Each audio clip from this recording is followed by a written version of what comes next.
அதிமுக எம்எல்ஏவின் வீட்டிற்குள் புகுந்த கொள்ளை கும்பல். எம்எல்ஏவை துப்பாக்கியால் சுட்டுக் கொன்றுவிட்டு வீட்டில் உள்ள நகைகளை திருடிச் சென்று வெறியாட்டம். கொள்ளையர்களை பிடிக்க தனிப்படை அமைத்த அரசு. விசாரணையில் அதிமுக எம்எல்ஏவை சுட்டுக் கொன்றது பவாரியா கும்பல் என அதிர்ச்சி தகவல். பவாரியா கும்பலைச் சேர்ந்த 4 பேரை தொக்காக தட்டி தூக்கிய தமிழக போலீஸ். கிட்டத்தட்ட 20 ஆண்டுகளுக்கு பிறகு அதிமுக எம்எல்ஏ கொலை வழக்கில் வரும் 21ஆம் தேதி தீர்ப்பு. நாட்டையே அதிர வைத்த பவாரியா கும்பலைச் சேர்ந்தவர்களுக்கு தகுந்த தண்டனை கிடைக்குமா?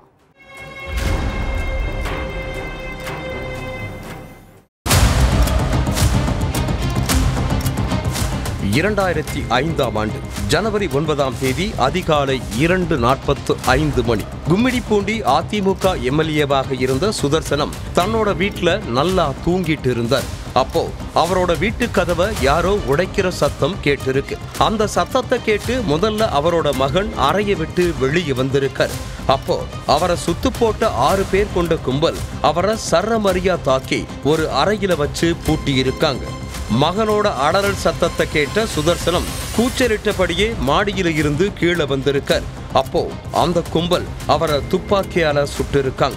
இதுல எம்எல்ஏ சுதர்சனம் ரத்த வெள்ளத்துல துடிச்சு உயிரிழந்துட்டார். அதுக்கப்புறம் துப்பாக்கி முனையில 62 சவரன் தங்க நகை, பணம்னு எல்லாத்தையும் கொள்ளையடிச்சிட்டு அந்த கும்பல் அங்கிருந்து தப்பிச்சு போயிருக்காங்க. அதிமுக எம்எல்ஏ சுதர்சனம் கொலை செய்யப்பட்ட சம்பவம் தமிழகத்துல பெரும் பரபரப்பை ஏற்படுத்தி இருந்துச்சு. இந்த விஷயத்தை கேள்விப்பட்டு சம்பவ இடத்துக்கு வந்த போலீசார் நடத்தின விசாரணையில இந்த கும்பல் வட மாநிலங்களைச் சேர்ந்த பவாரியா கும்பல்னு தெரிய வந்துச்சு. அதுக்கடுத்து இந்த கும்பலை பத்தி தெரிஞ்சுக்க போலீசார் தீவிர விசாரணையில இறங்குனாங்க. அதுலதான் பவாரியா கும்பலை பத்தி பல திடுக்கிடும் தகவல்கள் வெளிவந்துச்சு.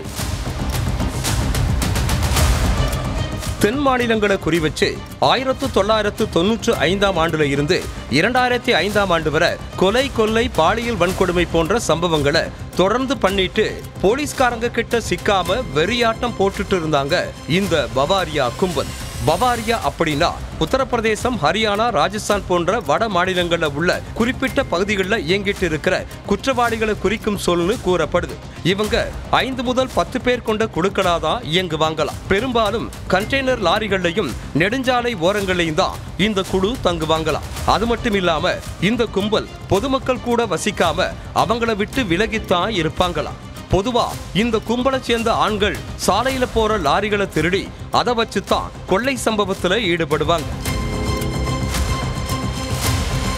இவங்க கொள்ளையடிக்க போகும்போது மற்றவங்க இந்த கும்பலை பிடிச்சிடக்கூடாது, யாருக்கும் அடையாளம் தெரிஞ்சிடக்கூடாதுங்கிறதுக்காக தங்களோட உடல் மற்றும் முகத்துல களிமண் இல்லைன்னா கரிய நிற எண்ணெயை பூசிட்டு தான் செல்வாங்களாம். அது மாதிரி பவாரியா கும்பலை சேர்ந்த பெண்கள் பகல் நேரத்துல பிச்சை எடுக்கிற மாதிரி நடிச்சு தனியா இருக்கிற வீடுகளை நோட்டமிட்டு அந்த வீடு பற்றிய தகவலை தங்கள் குழுவை சேர்ந்த ஆண்களுக்கு சொல்லுவாங்களாம். அதுக்கடுத்து அந்த கொள்ளை கும்பல் இரவோடு இரவா கொடூர ஆயுதங்களான இரும்பு, ராடு, கத்தி, நாட்டு துப்பாக்கிகளை எடுத்துட்டு வந்து அந்த வீட்டை குறி வச்சு தாக்குவாங்களாம். வீட்டுல உள்ளவங்க இந்த கும்பலுக்கு பயந்து வீட்டுல உள்ள பொருட்களை திருடிட்டு போங்க, ஆனா எங்களை ஒண்ணு பண்ணிராதீங்கன்னு கெஞ்சினாலும் அந்த கும்பல் அதை காது கொடுத்து கூட கேட்காம முதல்ல அந்த வீட்டு ஆண்களை அடிச்சே கொள்ளுவாங்களாம். அதுக்கடுத்து இளம் பெண்களை அந்த கும்பல் பாலியல் வன்கொடுமை செஞ்சுட்டு சில மணி நேரத்துல சுவடே தெரியாத மாதிரி அந்த நகரத்தை விட்டு மாயமாகிடுவாங்களாம். பெரும்பாலும் இந்த கும்பல் கொள்ளையடிக்கிறது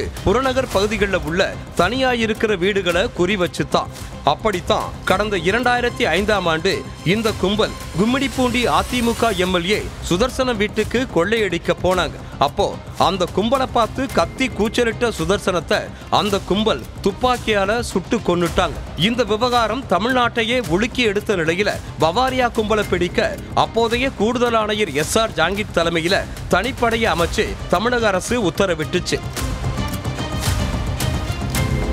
அதுக்கடுத்து போலீசார் அந்த கொள்ளையர்களை பத்தியும் பக்கத்து மாநிலத்தில் நடத்தின கொள்ளை சம்பவங்களை பத்தியும் அவங்களோட செயல்பாடுகளை பத்தியும் தகவலை திரட்ட ஆரம்பிச்சாங்க.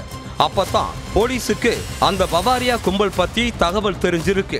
ஜாங்கித் வட மாநிலத்தவர் அப்படிங்கறதால அவரு ஊபி போலீஸ் கிட்ட இங்க நடந்த எல்லாத்தையும் எடுத்து சொல்லி இருக்கார். அதுக்கடுத்து அதே வருஷத்துல தனிப்படை போலீசார் ஊபி, டெல்லி போன்ற வட மாநிலங்கள்ல முகாமிட்டு பல மாதங்களா அங்கேயே தங்கி மாறுவேடத்துல அந்த கொள்ளையர்களை கண்காணிச்சிட்டு இருந்தாங்க. இஸ்திரி கடைக்காரரை போலவும் டீ விக்கிறவங்க மாதிரியும் லாரி டிரைவர் மாதிரியும் கொள்ளையர்களை பத்தி தகவலை சேகரிச்சிருக்காங்க. அதுக்கடுத்து மறு வருஷமே ஜாங்கித் தலைமையிலான தனிப்படை தங்களோட ஆபரேஷனை தொடங்கி இருக்காங்க. ஹரியானாவை சேர்ந்த பவாரியா கொள்ளை கும்பலோட தலைவன் தன்னோட ஆதரவாளர்களோட மீரட் பகுதியில் உள்ள ஒரு வீட்டில் பதுங்கி இருக்கிறதா போலீஸுக்கு தகவல் கிடைச்சிருக்கு. இப்பவே அந்த பகுதிக்கு போனா அந்த கும்பல் நம்மளை தாக்குவாங்கன்னு நினைச்ச போலீஸ் அதிகாலை நேரத்துல அந்த வீட்டை சூழ்ந்திருக்காங்க.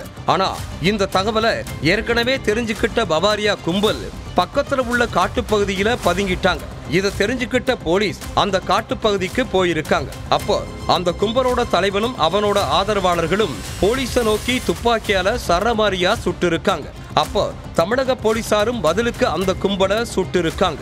இதுல பவாரியா கும்பலோட தலைவனும் அவனோட கூட்டாளியும் உயிரிழந்துட்டாங்க. இதை பார்த்து பயந்து போன மற்ற நபர்கள் அங்கிருந்து தப்பிச்சுட்டாங்க. அதுக்கடுத்து போலீசார் ஹரியானாவை சேர்ந்த ஓம் பிரகாஷ், ராகேஷ், ஜெகதீஷ், அசோக் ஜெயிந்தர் சிங்னு எல்லோரையும் அரெஸ்ட் பண்ணி தமிழ்நாட்டுக்கு கூட்டிட்டு வந்து புழல் சிறையில அடைச்சிட்டாங்க. இதுல ஓம் பிரகாஷ் சிறையிலேயே உயிரிழந்துட்டான். இந்த வழக்க சென்னை மாவட்ட ஆட்சியர் அலுவலக வளாகத்தில் உள்ள சென்னை கூடுதல் அமர்வு நீதிமன்ற நீதிபதி விசாரிச்சுட்டு இருந்தார். வழக்குல கிட்டத்தட்ட 86 பேரு காவல்துறை சாட்சிகளா விசாரிக்கப்பட்டாங்க. அனைத்து தரப்பு விசாரணையும் முடிஞ்ச நிலையில ஜெகதீஷ் உட்பட 4 பேருக்கு நவம்பர் 21ஆம் தேதி தீர்ப்பு வழங்கப்பட உள்ளது.